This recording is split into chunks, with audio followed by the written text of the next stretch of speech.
best man at his wedding, and he was best man at my wedding. I'll be darned. And his son, Dave took my place on the Water Commission. Oh, did he? Yeah, I've gotten to know Dave pretty well. He's a good quality guy. In fact, I went to Eldon one day, and I was when they were kicking me off the water. I'd been there. You've been there too long, huh? Well, it's too damn old. Anyway, I went to Eldon and I campaigned for him, and he says, "Don't do that. We're not supposed to do that. You guys don't come and tell us who to buy for the Water Commission." I said, "Okay." Don't cross the line, huh? Yeah. But I said, "Give me a good choice," and I left it at that. And that's who got on the Water Commission. What about our mayors? Were you close to any of the mayors? No, I really wasn't. Okay. I knew them all, but I can't say I was close to them. You must know Gordon Faber. Oh yes, Pretty well. Gordon was on the Water Commission. Shirley for a Huffman. time with me. So was Shirley Huffman. So a lot of people come through the commissions on their way to mayor. I'm in the Planning and Zoning Hearings Board, so maybe I'll get a shot. There you go. It's a lot of work, you know. Yeah. Well, when you think about your life in Hillsboro and you know things are changing, what do you think people should know or should remember about our town? Because we do have a whole 3 out of the 4 people that live here have only been here 20 years or less, and we've got 70 new people a day moving in. I mean, it's crazy. I don't know what it's going to look like. I graduated high school in '81. That was the last class when we just had the one high school. Glencoe opened basically that year with juniors and sophomores, and then they had their first class in '82. Now we got 4 high schools. We're heading to a 5th one pretty soon. And there'll be a 6th one. When you want to, if you had advice to people about what it meant to be from Hillsboro and work and raise family here, what your feelings are, what are some things that you think people should understand about Hillsboro and the people that built this place?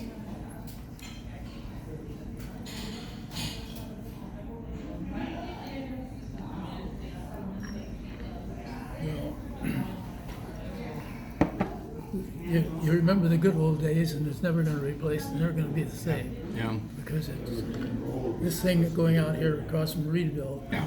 Matter of fact, Scott Henningsen is just at my house. Yeah. And he just bought a house out there. South Hillsboro. Yeah. And that's another 40,000 people, isn't it? Yeah, about 30. Yeah. And that'll push us to 150 probably. Yeah. I've been asking people, when's enough, you know? Can we have a discussion about Hillsboro not growing? The current people we have, and I know all of them, from the mayor on down, there's no concept of not growing. Forest Grove has purposefully not grown, so in the same time I graduated from high school, Forest Grove and Hillsboro about the same size in 1980, almost identical populations.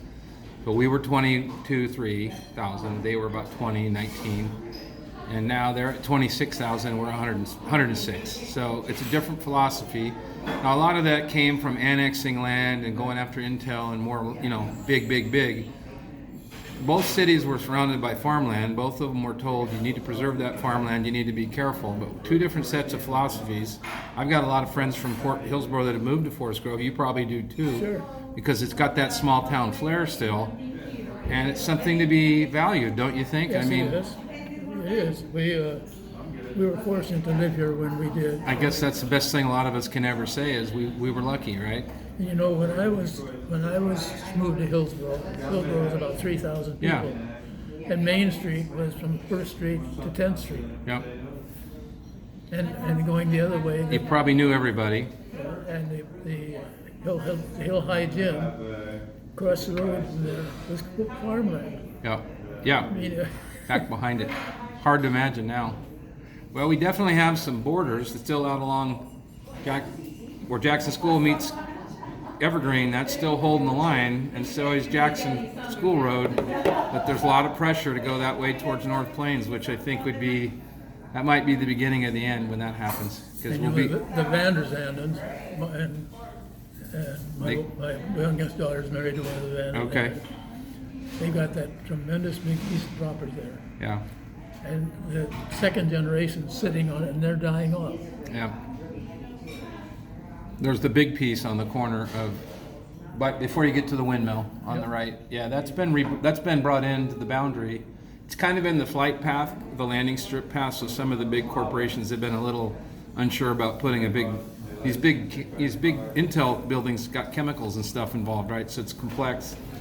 But you know, when I look at Hillsboro, I remember all those things you're talking about, right? You probably had it a little better than I did, because I think from 1950 to maybe 1975 or 80 was the prime era that I think existed. Then there was housing booms, of course, right? You said you built a house out by Birchair for a guy. Who was that builder? Do you remember? Who was it? Who did we sell it to? Who they sell it to? Did Who you they build work the for? house? I didn't build one. No, but I Did you worked ever work for Siebold? Did you know him, Harry Siebold? Okay. He built a lot of houses here. Actually, that house was built by my best high school friend, Bob Halverson's mother's husband. What happened to your best high school buddy? He died many, many, many years ago. Bob Halverson. Bob Halverson. Halverson's was a pretty well-known name. They had the Hudson Agency and cars deal. Okay. Yep.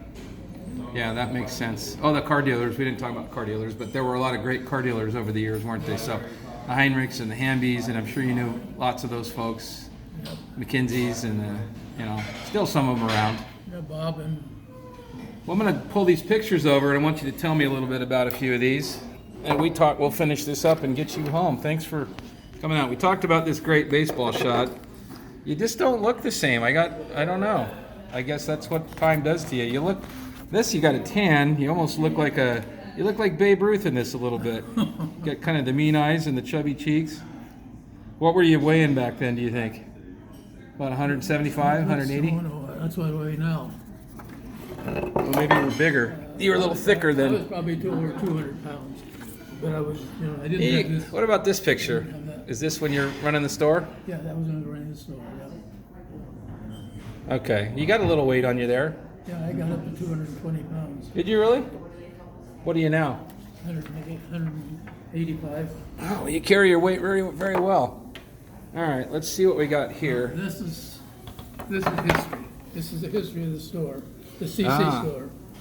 All right, I don't know if I can excuse the people watching this. All right, let's take a good look at this. I'll get some snapshots of this. Wow, look at the pictures. You got a hold of that? I got it. All right, let's just zoom in here. What do we got going on in the top left here? That's a picture of a window that we put in for Showcase in front. Yeah, in the CC store downtown. And second one is some of your coworkers here. Yeah, that's Catherine. That's my partner, who sold me a portion of the store. Oops. That's all right. I'll get a still frame of these, I think, out in the parking lot. Wow, look at this shot. Who's that? Is that you?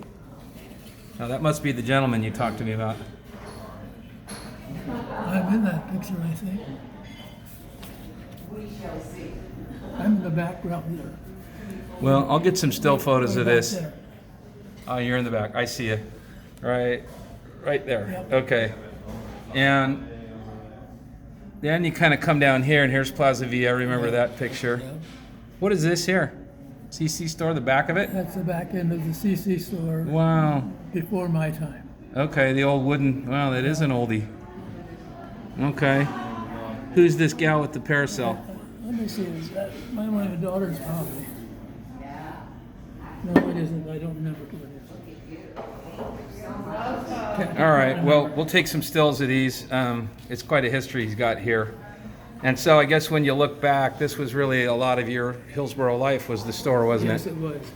And think all the people you met that way too. This was before my time, but they had Opening, some big sale going on. something going on there, and I don't remember the details on that. Well, I can't thank you enough for spending the time. I'll put this where people can watch it for generations to come, and hopefully your grandkids and future generations will get a chance to watch it too. Because what happens is everybody wants to do a little thing like this, right? And then they forget and they don't do it. So I'm glad I got you, Will. I'm glad I got you to do the interview. Well, it's been a pleasure. I've enjoyed it too. Cause And it's reminisce about the old days. The old days. I got to go see Sherwood Wilford if I can. He's 97. So there's not many of you guys at that age group. I don't know if there's anybody over 100. I'm going to have to find out. I always ask people that, who should I interview? And almost everybody I talked to said, you got to do Will Crandall. I said, okay.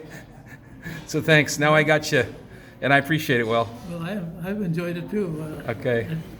Well, we'll stay in touch. There's so much that we could. I'm going to get pictures of that. All right, I'm going to sign off, Will. Say goodbye to everybody. Goodbye. Thanks. Okay. Thanks for putting up with me. Okay. Will Crandall, thanks for the interview. Sure.